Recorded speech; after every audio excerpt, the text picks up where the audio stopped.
Você já ouviu falar de Taiwan, ou oficialmente República da China?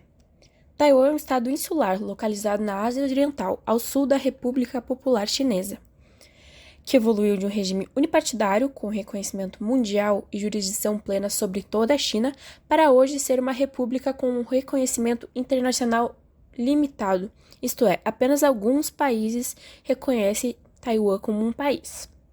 Hoje, a competência do Estado é sobre a Ilha de Formosa e outras ilhas menores, apesar de ainda manter relações internacionais com outros países. Até 1949, o governo taiwanês foi o governo chinês reconhecido internacionalmente, e como tal, foi um dos membros fundadores das Nações Unidas e um dos 5 membros permanentes do Conselho de Segurança da organização, até então ser substituído pela República Popular da China em 1971. A partir dessa mudança, Taiwan deixou de fazer parte das Nações Unidas a partir de um pedido da República Popular da China. Assim, apesar de Taiwan estar envolvida com muitas tensões geopolíticas que envolvem tanto o Ocidente quanto o Oriente, hoje vamos falar um pouco sobre a filosofia taiwanesa e seu papel na preservação da filosofia chinesa como um todo. Os filósofos taiwaneses desempenharam um papel fundamental na evolução da filosofia chinesa moderna, particularmente na metade do século XX. O que distinguia a filosofia taiwanesa e a filosofia chinesa continental durante esse período era a extrema ligação da filosofia continental chinesa ao marxismo e às filosofias pós-marxistas. Enquanto os teóricos da República Popular da China estavam imersos no marxismo, os de Taiwan exploravam e adaptavam outras facetas da modernidade ocidental, particularmente aquelas decorrentes de Kant da filosofia clássica alemã. O objetivo era modernizar as tradições chinesas através dos ideais do iluminismo europeu. Dessa forma, os filósofos taiwaneses se mostraram como guardiões da tradição, mas também criaram novos sistemas filosóficos complexos e bastante coerentes.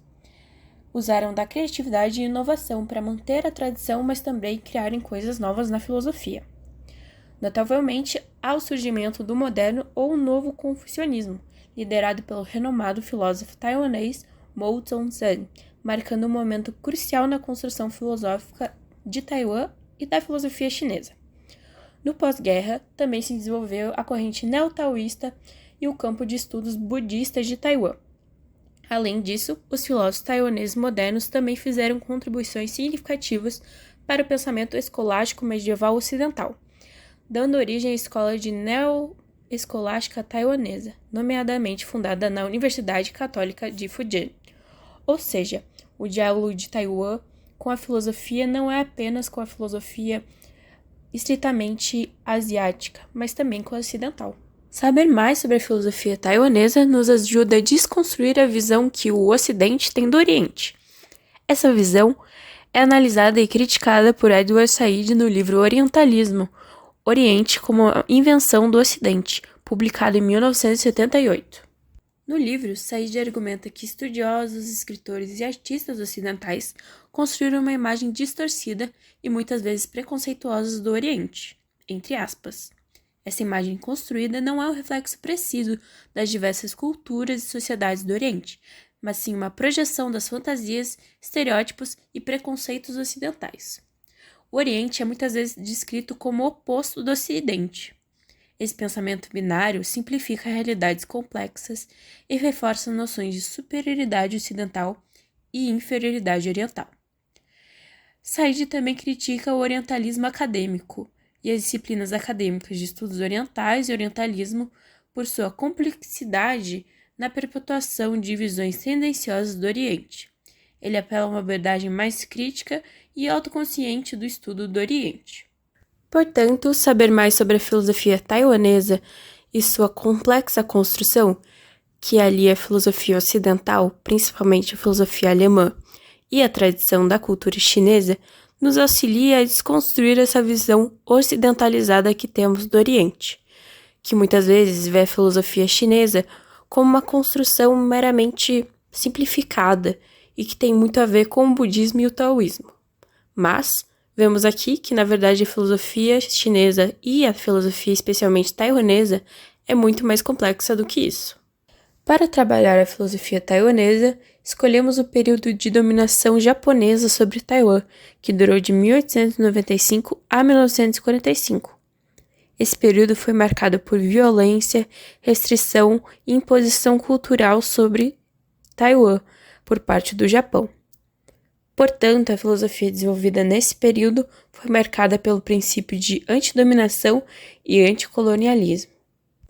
Os pensadores ativistas dessa época, como Lin Panlong, que viveu de 1901 a 1983, se caracterizavam por manifestações públicas, além de elaborarem treinamento para seus bolsistas e propagação de suas ideias por meio de workshops e mídias públicas.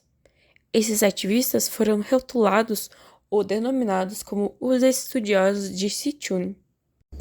Sichun significa existência, e surgiu primeiramente na filosofia alemã e a discussão da ontologia da época. Essa noção foi reinterpretada pela Escola de Kyoto, que analisa a existência como a natureza de estar no nível da ética, especialmente se dedicando sobre a existência dos seres humanos. Esse estudo foi fundamental para formular e construir a cultura e identidade taiwanesa, pois na época ela já não fazia parte politicamente da China e também não pertencia culturalmente ao Japão.